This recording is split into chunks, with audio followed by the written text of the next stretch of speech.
आजकल एनएफओ की बहार है, खासकर सेक्टोरियल और इंडेक्स फंड की। तो जब इतने एनएफओ आ रहे हैं तो एनर्जी सेक्टोरियल एनएफओ कैसे पीछे रह जाता? तो सवाल है, ऑलरेडी एनर्जी सेक्टर इतना भाग चुका है तो क्या इसमें इन्वेस्टमेंट करना बनता है? और इन्वेस्टमेंट बनता भी है तो कौन से शेयर अच्छे हैं और नहीं? अब इन सारे सवाल को आज की वीडियो में हम जानेंगे। लेकिन आपको तो स्टॉक सिलेक्शन आता नहीं है, तो वहीं पर म्यूचुअल फंड हाउस में एक बेहतरीन एनर्जी का आईपीओ आ रहा है।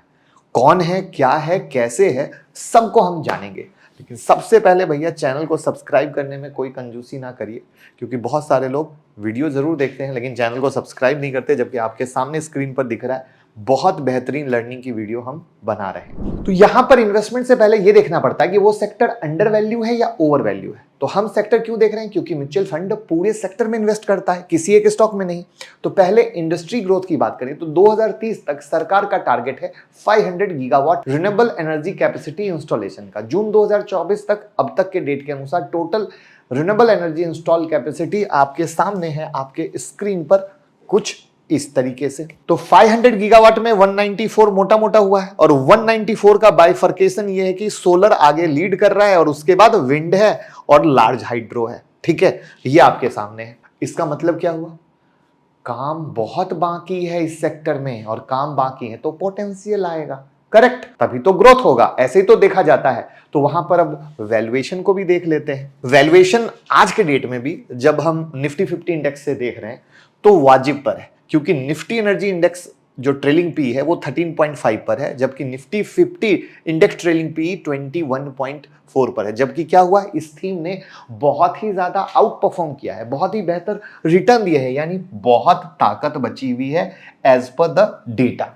यहां पर एक चीज और बता दूं कि अगर आपको रिन्यूएबल एनर्जी के बारे में बहुत डिटेल में समझने की चाहत हो कि नहीं, मेरे को सीखना अच्छा लगता है, तो ये हमारा चैनल है डॉक्टर मुकुल अग्रवाल का। 16 लाख लोग फॉलो करते हैं।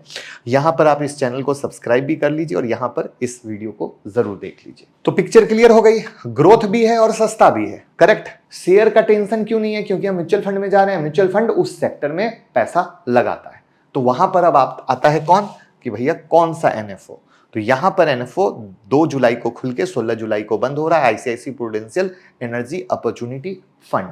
ठीक है, अब इसके बारे में क्या है, कैसे है, जानते हैं। लेकिन वीडियो को जल्दी से लाइक कर दीजिए। तो अब इसकी डिटेल आप ये देख लीजिए कि ओपन एंडेड इक्विटी स्कीम है, ठीक है। वहां पर मिनिमम एप्लीकेशन अमाउंट 5,000 रुपए का है, यानी मिनिमम 5,000 रुपए से आप इन्वेस्टमेंट शुरू कर सकते हो, यानी सिर्फ 5,000 रुपए से आप पूरे एनर्जी सेक्टर में पैसा लगा सकते हो। शेयर कौन से हैं वो बताऊंगा, ठीक है। मिनिमम रिडक्शन कोई भी अमाउंट है, ठीक है। एग्जिट लोड अगर आप 3 मंथ से पहले 3 मंथ के अंदर निकालते हो तो 1% आपका लगेगा। ये जो फॉलो कर रहा है इसका बेंचमार्क, कि भैया बेंचमार्क अगर देखना हो रिटर्न बेस पे तो निफ्टी एनर्जी टीआरआई से आप इसको कर सकते हो। और इसके जो फंड मैनेजर हैं वो शंकरन नरेन्य और नित्य मिश्रा जी हैं। जबकि ये जो शंकरन नरेन्य है आईसीआईसी के, अगर आप 3 to 4 सुपरस्टार में कह लो तो उसमें ये काउंट होते हैं। एसआईपी भी अवेलेबल है, एसडब्ल्यूपी भी अवेलेबल है, एसटीपी भी अवेलेबल है। क्योंकि ये वर्ड पे इसलिए फोकस किया हूं कि कोई जैसे एचडीएफसी का जो डिफेंस फंड आया था उसमें आप लमसम नहीं कर सकते थे, सिर्फ एसआईपी कर सकते थे। तो इनकी प्रेजेंटेशन को हमने आपके सामने खोली है जिससे ये पता चल सके कि भैया ये क्यों एनर्जी सेक्टर में जा रहे हैं, इनका सोच क्या है। तो इनका सोच है कि भैया लाइफस्टाइल बदल रही है, ये सब चीजें हमारी जिंदगी में घुसती जा रही हैं जो बहुत अनदर लेवल पे जाएंगी, और इन सब चीजों के लिए भैया हमें क्या है, सिर्फ और सिर्फ पावर चाहिए। बिना एनर्जी के आप कुछ यूज नहीं कर सकते, ठीक है। तो अब जब यूज नहीं कर सकते तो वहीं पर अगर हम देखें तो पावर एंसिलरी, अगर आज के डेट में इन्वेस्टमेंट की कहानी देखें, green energy, oil value, gas value, इस तरीके से चीजें बढ़ती जा रही हैं।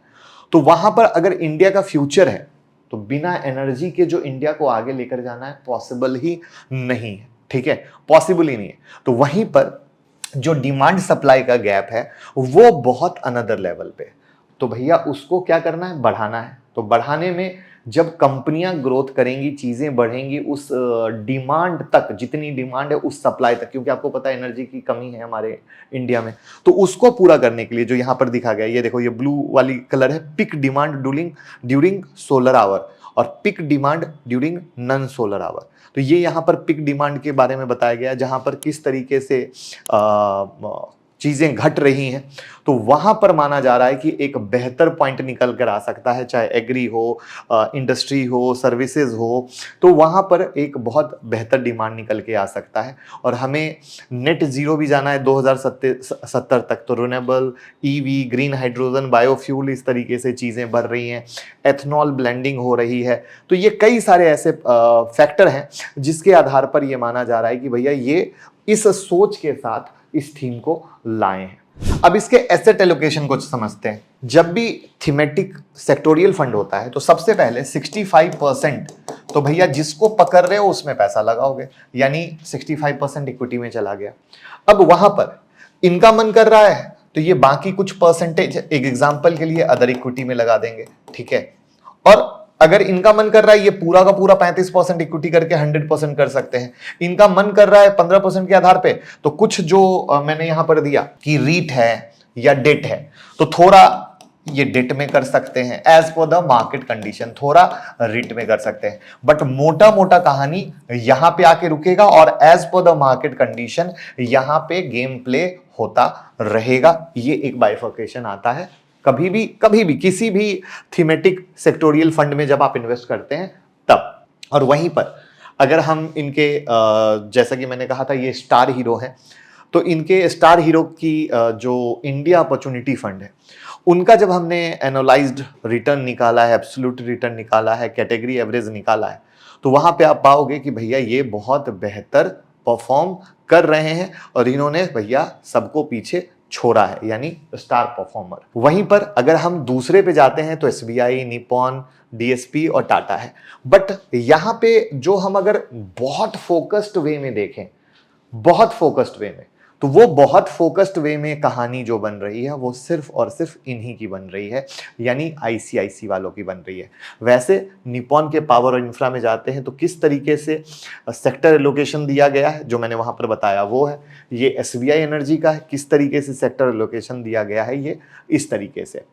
मैंने बाकी का भी लगाया है, बट अभी तक जितने भी आए हैं उसमें आईसीआईसी का कंप्लीट फोकस्ड 100%, जिसको कहते हैं कि एकदम एनर्जी सेक्टर पे ये दाव लगा रहे हैं। चूंकि आपको पता है हमारा म्यूचुअल फंड का काम है, तो जितनी मेरी मीटिंग हुई है, जितनी मेरी बात हुई है, वो उस तरीके से जा रहे हैं। तो आप अगर हमारे साथ भी म्यूचुअल फंड करना चाहते हैं तो गूगल फॉर्म भर सकते हैं। बाकी ये है एनएफओ की कहानी। तो आई होप इस एनर्जी सेक्टर को जानकर मजा आया होगा। तो बस फॉलो करते रहिए, वीडियो को शेयर कर दीजिए।